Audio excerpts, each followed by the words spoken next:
अस्सलाम वालेकुम, welcome to another video. दोस्तों कैसे हैं आप? मैं हूं फैज़ान और आप देख रहे हैं गारमेंट टेक्निक्स।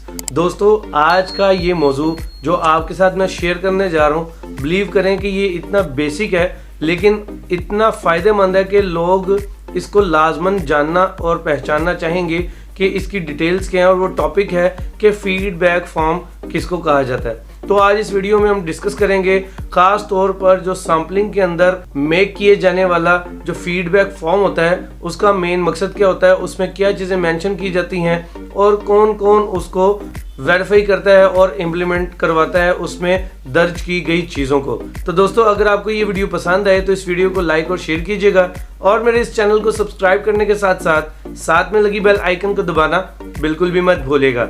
इसके अलावा दोस्तों आप मुझे यूट्यूब, फेसबुक पेज, टिकटॉक और स्नैक वीडियो पर भी फॉलो कर सकते हैं। तो चलिए दोस्तों बढ़ते हैं अपने इंटरेस्टिंग टॉपिक की तरफ जो कि है फीडबैक फॉर्म के हवाले से।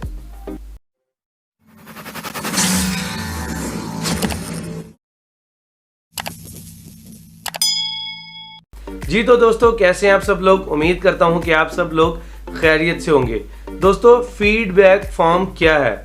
फीडबैक फॉर्म, सबसे पहले तो आप फीडबैक की जो है मीनिंग को मालूम करें। यानी फीडबैक का मतलब होता है कि आपको वापस आगाह करना है या उनको बताना है कि यहाँ पर ये प्रॉब्लम आ चुकी है या ये प्रॉब्लम हल होने वाली है या ये चीज़ एक्स्ट्रा आ गई है और या ये चीज़ शॉर्ट आ गई है। तो इन सारी चीज़ों को आप वहाँ पे मेंशन किस तरह से करते हैं वो भी मैं आपको बताता हूँ। सबसे पहले दोस्तों फीडबैक फॉर्म को समझ लेते हैं। फीडबैक फॉर्म जो है अगर आप सैम्पलिंग डिपार्टमेंट में मेक कर रहे हैं तो उसकी मेकिंग नोयत कुछ और होगी।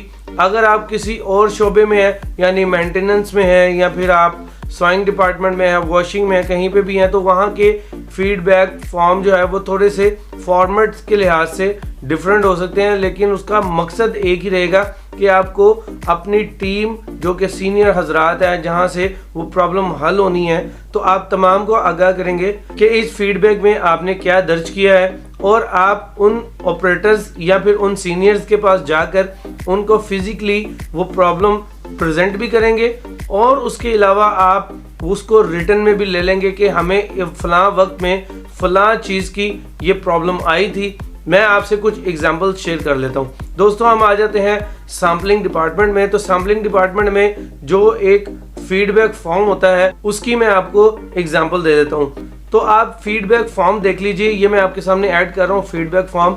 जैसा कि आप देख रहे हैं कि इसके सबसे टॉप के ऊपर क्या लिखा हुआ है, बैक सेक्शन, उसके नीचे क्या है, फ्रंट सेक्शन, फिर आता है असेंबली 1 यानी वेस्ट बेल्ट तक, उसके बाद असेंबली 2।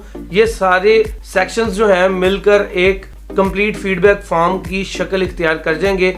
अब हम इस पे बात करते हैं ताकि आप बाआसानी समझ सकें। दोस्तों सबसे पहले अगर आपके पास कोई भी सैंपल आता है और उसके साथ आपकी फाइल नहीं आती तो आपको ये जहन नशीन कर लेना चाहिए कि आप जब भी कोई सैम्पलिंग करवा रहे हैं वहाँ पर चाहे आप डेवलपमेंट सैंपल बना रहे हैं या फोटोशूट बना रहे हैं या फिर SMS बना रहे हैं, व्हाटएवर कोई भी सैंपल कैटेगरी आप बना रहे हैं, मेक कर रहे हैं, तो आपको उसके साथ या तो टेक्निकल शीट की ज़रूरत पड़ेगी या फिर आपको उसके साथ मर्चेंडाइजिंग की तरफ से जो रिसीव होने वाली फाइल है उस फाइल के अंदर आपके पास काफ़ी मल्टीपल चीज़ें देखने को आपको मिल सकती हैं जिससे आपको फ़ायदा हासिल होता है। जैसा कि आपका कोई भी सैंपल मेक होने के लिए है तो उसमें उसने गेजेस बताई हैं कि योक की या सीट की गेज कितनी होगी, स्टिच के दरमियानी गैप को दोस्तों गेज बोलते हैं। उसके अलावा अगर वो कहता है कि वेस्ट बेल्ट हाइट मेरी इतनी मुझे चाहिए वो भी आप देख सकते हैं। उसके अलावा बैक पॉकेट की प्लेसमेंट आप बता सकते हैं, कोइन पॉकेट की प्लेसमेंट बता सकते हैं। इसी तरह से आप और भी चीज़ें वहाँ पर स्पेशल इंस्ट्रक्शन में देख सकते हैं जो कि कस्टमर की तरफ से बताई गई होती हैं। अब फीडबैक फॉर्म में हम फिलअप कैसे करेंगे, क्या करेंगे, किसको बताएंगे, कैसे मामला हल होंगे, उस पर बात कर लेते हैं। वो भी बहुत इजी है। दोस्तों आपने बैक सेक्शन में काम स्टार्ट करवाया। बैक सेक्शन में जैसे ही आप काम स्टार्ट करवाते हैं तो आपके सामने सबसे पहले तैयारी के पैटर्न आते हैं जिसको हम फिनिश पैटर्न्स भी बोलते हैं। तो फाइल से देखकर पैटर्न को फाइनलाइज किया जाता है। इसके बाद दोस्तों जब आप बैक सेक्शन की स्वाइंग करवा रहे होते हैं यानी उसको स्टिच आउट करवा रहे होते हैं तो वहाँ पर आप बगौर देख सकते हैं कि आपके पास सिंपल सा एक सैंपल मौजूद होता है जिसको आपने कॉपी पेस्ट करना होता है, यानी उसी को देखकर आपने गारमेंट तैयार करवाना होता है। लेकिन अगर आपको उसमें बैक पॉकेट का जो पैटर्न है वो उसके ऊपर पूरा बैठा हुआ नजर नहीं आ रहा है, यानी आपने अब पॉकेट प्रेस करनी है तो उसके लिए हार्ड पैटर्न की आपको जरूरत होती है। तो हार्ड पैटर्न जब भी आप फिनिश मेजरमेंट के लिए अप्लाई करेंगे, पॉकेट के ऊपर रखेंगे प्रेस करने के लिए, तो आप देखेंगे कि उसका जो स्विंग मार्जिन है वो ना होने के मुताबिक है, यानी वहाँ पर मिनिमम चारों साइडों पर आपको चाहिए होता है 1.25 यानी कि 1.25 सेंटीमीटर, जिसको हम आम अल्फाज में हाफ इंच का दबाव भी कहते हैं, सीम अलाउंस भी कहते हैं। तो वो कम से कम रह जाता है, जिससे पता चलता है कि प्रोडक्शन फिजिबिलिटी इससे मुतासिर हो सकती है। तो आप बैक सेक्शन में लिख लेते हैं कि इसकी जो बैक पॉकेट का सीम अलाउंस है वो कम आ रहा है। जितना कम आ रहा होगा आपको उतना बीच में मेंशन करना है और फौरी फिजिकली तौर पर आपको वो चीज़ मास्टर साहब के सामने प्रेजेंट करनी है। जब वो चीज़ आप मास्टर साहब के साथ प्रेजेंट करेंगे, उनके साथ शेयर करेंगे, तो वो उस चीज़ को सिस्टम के अंदर यानी उसको अपग्रेड कर लेंगे और वो चीज़ें काफ़ी ज़्यादा बेहतर हो जाएंगी। तो आपका एक तो फीडबैक फॉर्म में क्या चीज़ आ गई, बैक पॉकेट के सीम अलाउंस। अब आ जाते हैं आप फ्रंट सेक्शन में। तो फ्रंट सेक्शन में अगर आपके पास पॉकेट बैग की प्रॉब्लम आ जाती है, यानी पॉकेट बैग जब आप अटैच कर रहे हैं तो राउंड से वो छोटा बड़ा हो रहा है, या फिर फेसिंग जो है वो बैठ नहीं रही है उस पीसी लाइनिंग के ऊपर। सिंगल फ्लाई का भी बहुत बड़ा प्रॉब्लम आ जाता है, जैसे कि आपने जे स्टिच बनाई है तो जे स्टिच लगाने के साथ आपको पता चला कि जो स्टिच है वो तो सिंगल फ्लाई से नीचे उतर गई है। असेंबली 1 में आ जाए तो असेंबली 1 में दोस्तों आप वेस्ट बेल्ट तक चीज़ों को लेके जाते हैं, जैसा कि आपने इन सीम आउट सीम पे नोचेस को देखते हुए वो इन सीम या आउट सीम अटैच करवानी होती है। तो उसका फ़ायदा क्या होता है, लेग ट्विस्टिंग की जो प्रॉब्लम है उसको बेहतर किया जा सके, हल किया जा सके, लेग ट्विस्टिंग की प्रॉब्लम ना आए, चाहे वो फीडो फोल्डर हो चाहे वो सेफ्टी टॉप स्टिच हो। का छोटा सा नोच अगर वहाँ पर वो नहीं आपको नज़र आ रहा तो आप फौरी इंडिकेट करेंगे और बताएंगे कि यहाँ पर नोच की ज़रूरत है जो कि पैटर्न में लगकर नहीं आया।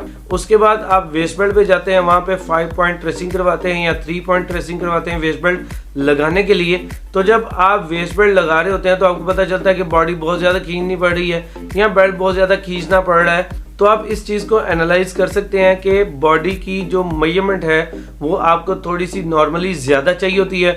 अगर वो माइनस आती है तो आप उसको फीडबैक फॉर्म में लिख सकते हैं। इसके अलावा दोस्तों अगर आप असेंबली 2 की बात करें तो असेंबली 2 में जाकर आपको किन चीज़ों का ख्याल रखना पड़ता है, वहाँ पर जाकर आपने देखना होता है कि आपकी जो लूप मेकिंग है वो आपकी कंप्लीट है, यानी अगर आपका फोल्डर लूप मेकिंग है तो वहाँ पे आपको 2 प्रॉब्लम्स का सामना करना पड़ सकता है। एक प्रॉब्लम ये है कि आपकी लूप की जो कटिंग है वो बड़ी आ जाती है, जिसकी वजह से आपको पहले उसकी एक्स्ट्रा ट्रिमिंग जो है जो ज़्यादा आई होती है विड्थ में उसको ट्रिम करना होता है, छोटा करना होता है, फिर वो फोल्डर में लगती है, या फिर आपकी कटिंग ही कम आ जाती है तो आप उसकी कंप्लेन भी बीच में दर्ज कर सकते हैं, किसमें, असेंबली 2 में। तो दोस्तों ये तमाम चीज़ें थी कि हमारा बैक, फ्रंट, वेस्ट बेल्ट और फाइनल सेक्शन में हमें जो प्रॉब्लम्स आती हैं हम उसको उसमें दर्ज कर लेते हैं और मास्टर हजरात से डिस्कस करते हैं, अपने सीनियर से डिस्कस करते हैं। तो आपके जब पीपीआर स्टेज पर ये काम हो रहा होता है तो आप उसको प्री प्लान कर रहे होते हैं प्रोडक्शन का। तो क्या करते हैं आप, जब इसको प्री प्लान वर्किंग आप कर लेते हैं तो जब आपकी प्रोडक्शन कटिंग होती है तो उसमें नोचेस भी आ जाते हैं, लूप की कटिंग भी खराब नहीं होती, लाइनिंग छोटी बड़ी भी नहीं होती, प्लीट भी नहीं आती, सिंगल और डबल फ्लाई के प्रॉब्लम्स भी नहीं आते हैं, बैक पॉकेट और कोइन पॉकेट की जो प्लेसमेंट के पैटर्न्स हैं वो भी बेहतर हो जाते हैं। तो आपके पास ये तमाम चीज़ें आ जाती हैं। अगर आपके पास कोई एक्सेसरी शॉर्ट होगी तब भी आप मेंशन कर सकते हैं उस फीडबैक फॉर्म में। तो दोस्तों मैं उम्मीद करता हूँ कि आज की इस वीडियो से आपने कुछ ना कुछ नया सीखा होगा और आपको ये वीडियो पसंद आई होगी। दोस्तों अगर आपको ये वीडियो पसंद आई हो तो इस वीडियो को लाइक और शेयर कीजिएगा और मेरे इस चैनल को सब्सक्राइब करने के साथ में लगी बेल आइकन को दबाना बिल्कुल भी मत भूलिएगा। इसके अलावा दोस्तों आप मुझे YouTube, Facebook पेज, TikTok और स्नैक वीडियो पर भी फॉलो कर सकते हैं। तो मैं मिलूंगा अब आपसे इसी तरह के एक इंफॉर्मेटिव टॉपिक के साथ। तब तक के लिए मुझे दीजिए इजाज़त। मैं हूं फैज़ान। अल्लाह हाफिज़।